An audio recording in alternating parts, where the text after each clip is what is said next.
Welcome back to Grand Adventure. I'm your host, Mark Guida. And in this week's episode, we're paying a brief visit to Thunder Bay on the northern shoreline of Lake Superior in Northwestern Ontario, Canada.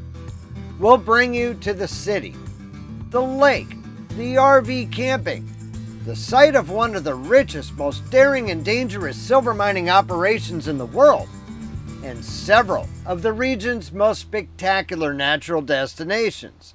So stay tuned.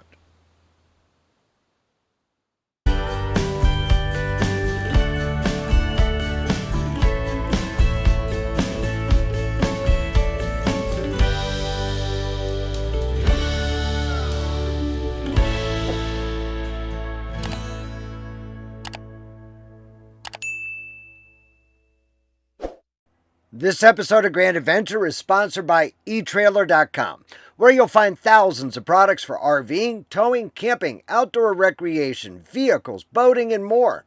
Click the link in the video description or scan the code on your screen to shop Etrailer.com with Grand Adventure.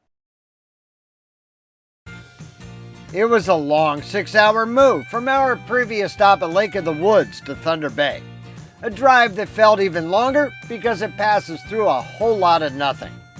As Americans used to innumerable ways to cross our country from east to west or vice versa, it may seem hard to conceive that the even larger country of Canada has precisely one 2-lane road to do so. From the Manitoba border to east of Kenora, there's no other way to get through. From east of Kenora to west of Thunder Bay, a second option parallels our route for a short distance, running down to International Falls, Minnesota, and then following the border to rejoin our route. Any further south and you're in the U.S. North of our route, there are a few north-south spurs leading to remote villages, but no alternative to go east or west.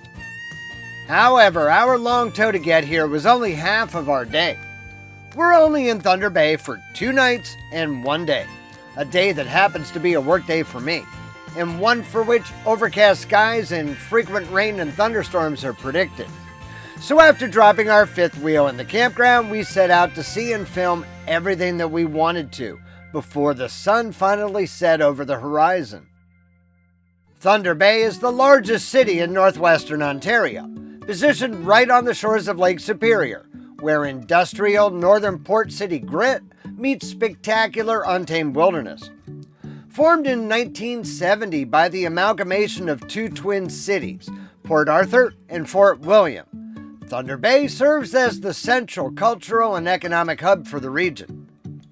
Thunder Bay has deep historical roots over the centuries, evolving from a vital indigenous gathering place to a powerhouse of the North American fur trade, and later a major grain shipping port connecting Western Canada to the Atlantic. Archaeological evidence shows that the Shield Archaic peoples mined and worked native copper in this region as early as 5000 BC. Because of its location, the French established a trading post here in 1678. However, the golden age of the fur trade truly ignited after the British conquest and the rise of the Northwest Company. Each July, giant freight canoes filled with trade goods from Montreal would meet the inland wintering trappers traveling from the deep western interior. For a few weeks, thousands of Scottish merchants, French-Canadian voyageurs, and indigenous trappers converged for a massive chaotic gathering of business, sorting, repacking, and wild celebration. By the late 19th century, the region reinvented itself around the railway that connected the agricultural Canadian prairies to the Great Lakes. At its peak in the mid-20th century, Thunder Bay was the largest grain port in the world. Prairie grain was brought in by rail, stored in colossal concrete terminal elevators, and loaded onto ships bound for Europe. But with the decline in European markets in the 80s and 90s, and most Western grain now shipped to the Far East via ports in British Columbia, many of these grain elevators have been abandoned, standing like ghosts along Thunder Bay's waterfront. Portions of that waterfront have undergone a massive revitalization in recent years. Prince Arthur's Landing has transformed the marina area into a vibrant public space, filled with walking trails, public art, and views of the shipping lanes. But if you're exploring the Thunder Bay region, the natural wonders that we'll bring to you later in this episode are the real star of the show. In the meantime, though, we'll pause momentarily for a brief message from our valued video sponsor, Etrailer. Whether you need products for your RV, boat, trailer, vehicle, hunting and fishing, off-roading, and more, our video sponsor, Etrailer, has you covered.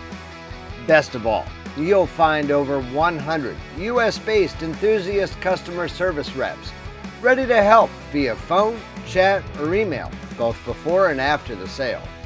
These folks have used themselves the products that you're shopping for, and you won't find a more knowledgeable team anywhere to help you with your outdoor project. Click the link in the video description or scan the code on your screen to shop etrailer.com with Grand Adventure.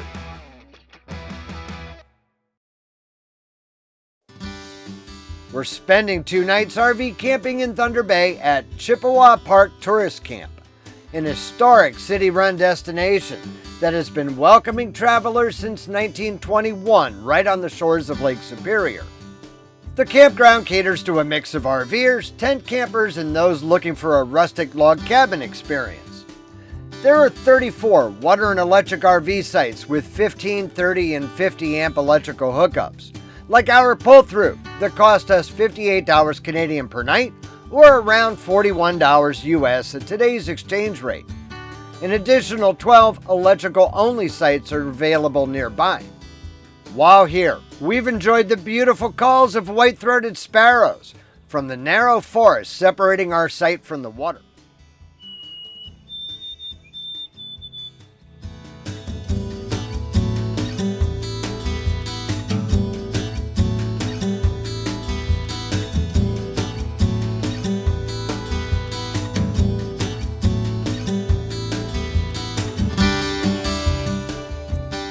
On-site campground amenities include a camp kitchen and laundry facility and a dump station.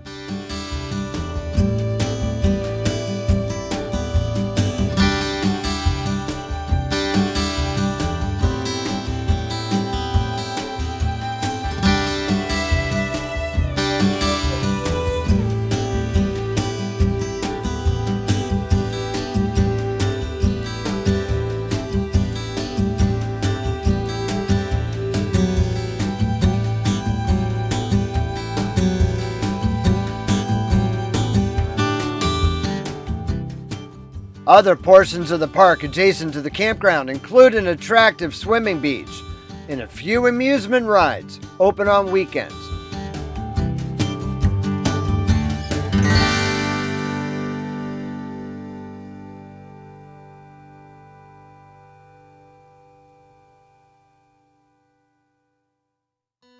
Located just 30 minutes west of Thunder Bay, Kakabeka Falls is Ontario's second highest waterfall. Often called the Niagara of the North, the Kaministiquia River plunges 130 feet over sheer cliffs into a gorge carved out of dark Animiki shale, named for an Ojibwe word that means thunder or thunderbird. This stone contains some of the oldest accessible fossils in the world, microscopic petrified remains of blue-green algae dating back over 1 billion years. The main viewing area features a wraparound, fully accessible wooden boardwalk that hugs the edge of the gorge. It provides multiple panoramic vantage points right over the crest of the falls without requiring a strenuous hike.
The other huge natural draw to Thunder Bay is the Sleeping Giant, which we'll bring you to following a quick ad break to pay the bills. So stay tuned.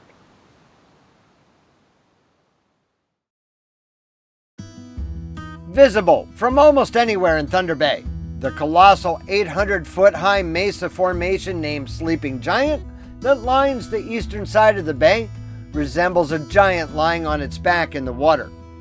An hour's drive east of Thunder Bay, Sleeping Giant Provincial Park comprises nearly all of this peninsula, with its sheer vertical cliffs, boreal forests, pristine inland lakes, and extensive network of hiking trails. Visitors regularly spot white-tailed deer, moose, black bears, wolves, and foxes along the park's roads and trails.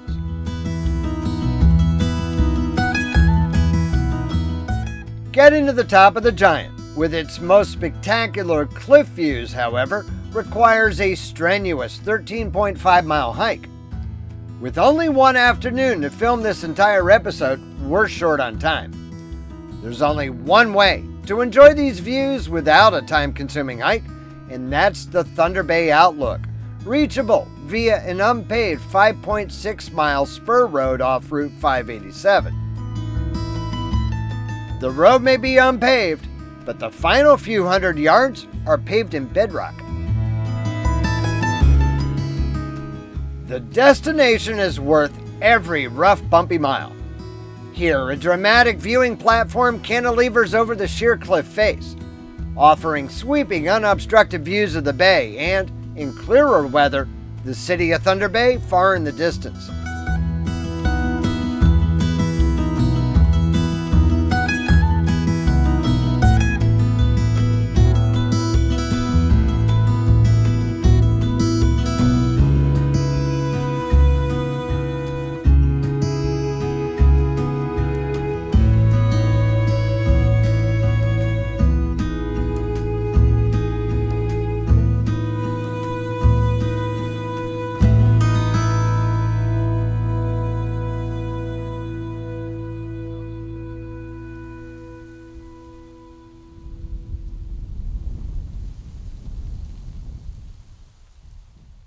At the very tip of the Sibley Peninsula, the tiny hamlet of Silver Islet is one of the only portions of the peninsula excluded from the provincial park. Today it is a quiet, idyllic summer cottage settlement, but in the late 19th century, it was home to one of the richest, most daring, and most dangerous silver mining operations in the world. Just offshore of here, a rich vein of exceptionally pure silver was discovered in 1868 on a tiny barren rock island only 80 feet in diameter. To protect the mine shaft, workers had to construct massive wooden breakwaters, fill them with thousands of tons of stone, and encircle the entire rock to expand it to 10 times its original size. Miners then dug deep into the lake bed, carving out tunnels hundreds of feet below the surface of Lake Superior. Despite challenges housing miners, transporting materials, and an unrelenting lake that constantly undermined the crib work, this tiny mine produced $3.25 million in silver ore, an astronomical amount at the time. But in 1884, a crucial shipment of coal failed to arrive before the lake froze over. The massive steam-powered pumps that kept the tunnels dry ran out of fuel, stopped, and the freezing waters of Lake Superior permanently flooded the shafts. The mine was abandoned overnight and has been underwater ever since.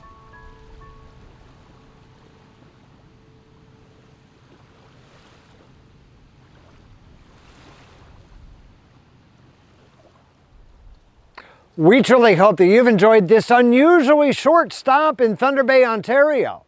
Normally, this is the point in the video where we tell you where we're going to bring you next week. The problem is, we can't be 100% certain.